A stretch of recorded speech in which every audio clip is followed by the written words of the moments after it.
آج میں آپ کو ایک ایسی قوم کے بارے میں بتاؤں گی جنہوں نے اپنے نبی کو جھٹلایا اور اس گناہ کی وجہ سے عذاب الہی نے انہیں اپنے لپیٹ میں لے لیا۔ آئیے مکمل داستان جانتے ہیں۔ حضرت شعیب علیہ السلام حضرت صالح علیہ السلام کی اولاد میں سے تھے۔ وہ اہل مدین کی طرف بھیجے گئے۔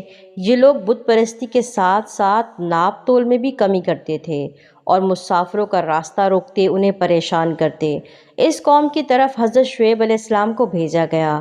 حضرت شعیب علیہ السلام نے کہا کہ اے قوم، اللہ تعالیٰ کی عبادت کرو، اللہ تعالیٰ کے سوا تمہارا کوئی نہیں ہے، ناپ تول میں کمی نہ کرو۔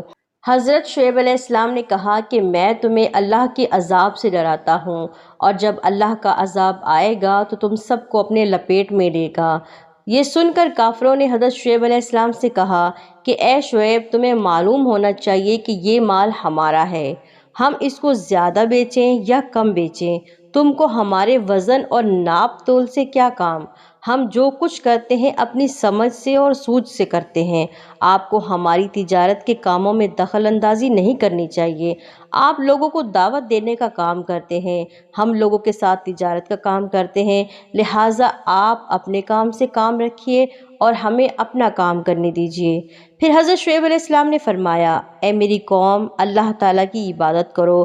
اگر تم بندگی نہیں کرو گے اور اپنے ناپ تول میں کمی کرنا بند نہیں کرو گے تو یقیناً عذاب الہی تمہیں اپنے گھیرے میں لے لے گا، جس طرح سے تم سے پہلی قوموں پر عذاب آیا، قوم صالح، قوم نوح اور قوم لوط۔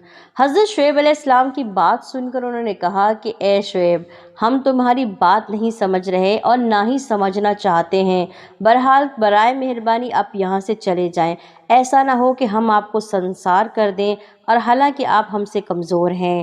حضرت شعیب علیہ السلام نے اس وقت اپنی قوم کو نصیحت اور ہدایت کرتے رہے، قوم برابر انکار کرتی رہی۔ جب قوم نے کسی طرح سے حضرت شعیب علیہ السلام کا کہنا نہ مانا اور برابر بغاوت کرنے پر اور ضد پر اتر آئی تو مجبور ہو کر حضرت شعیب علیہ السلام نے اللہ تعالیٰ سے اس قوم کے لیے بد دعا کی۔ اس بد دعا کے کرتے ہی حضرت جبرائیل علیہ السلام فوراً حضرت شعیب علیہ السلام کے پاس آئے اور کہنے لگے کہ جو لوگ تم پر ایمان لائے ہیں ان سب کو لے کر شہر سے باہر نکل جاؤ، اب ہم اس قوم سے خود ہی نمٹ لیں گے۔ اللہ کا حکم سننے کے بعد حضرت شعیب علیہ السلام اپنے اہل و عیال اور وہ لوگ جو ان پر ایمان لائے تھے ان کو لے کر اس علاقے سے دور چلے گئے، جن کی تعداد تقریباً 1700 کے لگ بھگ تھی۔ جب حضرت شعیب علیہ السلام اس علاقے سے دور جا رہے تھے تو کافر کہنے لگے کہ اے شعیب، کیا ہو گیا ہے تمہیں، اور کون سا عذاب آن پڑا ہے تم پر کہ تم اس علاقے کو چھوڑ کر جا رہے ہو؟ حضرت شعیب علیہ السلام نے بہت ہی نہایت نرمی سے جواب دیا اور کہنے لگے کہ اے میری قوم، میں تم سے دور جا رہا ہوں، یہ میرے اللہ کا حکم ہے، جب میں تم سے دور چلا جاؤں گا تو تم پر عذاب آئے گا، لہٰذا انہوں نے اس بات کو بھی انسنا کر دیا۔ حضرت شعیب علیہ السلام جب اپنی وہ قوم جو ایمان لائی تھی ان کو لے کر 3 کوس کے فاصلے پر گئے تو حضرت جبرائیل علیہ السلام تشریف لائے اور انہوں نے فرمایا کہ کل صبح تمہاری قوم پر عذاب الہی آئے گا۔ جب صبح ہوئی تو کفار کی قوم اپنے اپنے گھروں میں سوئی ہوئی تھی۔ اس وقت حضرت جبرائیل علیہ السلام آئے اور اللہ تعالیٰ کے حکم سے ایک ایسی چیخ ماری کہ شہر میں تمام کافر ہلاک ہو گئے، یہاں تک کہ کوئی مویشی بھی زندہ نہ رہا۔ ایک ایسی آگ نمودار ہوئی کہ تمام لاشیں جل کر خاک ہو گئیں۔ اس عذاب الہی کے بعد حضرت شعیب علیہ السلام نے اللہ تعالیٰ سے التجا کی کہ اے پروردگار، میں کہاں جاؤں اور کس جگہ جا کر رہوں؟ غیب سے آواز آئی کہ اے میرے پیارے پیغمبر، تم اپنے اپنے گھروں میں جا کر بسو۔ یہ حکم سن کر حضرت شعیب علیہ السلام اپنی ساری قوم اور اہل خانہ کو لے کر شہر میں واپس آئے اور دیکھا کہ تمام مرد اور عورتیں جل کر مٹی ہو گئے ہیں۔ حضرت شعیب علیہ السلام کے دوبارہ واپس آ جانے کی وجہ سے شہر مدین آباد ہو گیا، وہاں کے درخت تر و تازہ ہو گئے، پھولنے اور پھلنے لگے۔ حضرت شعیب علیہ السلام نے 12 برس تک اپنی قوم کو شریعت سکھائی۔ حضرت شعیب علیہ السلام اپنی قوم کے ہلاک ہونے کی وجہ سے اور بد دعا کرنے کی وجہ سے افسوس کرتے رہے اور روتے رہے، اسی رونے کی وجہ سے ان کی بینائی بھی چلی گئی۔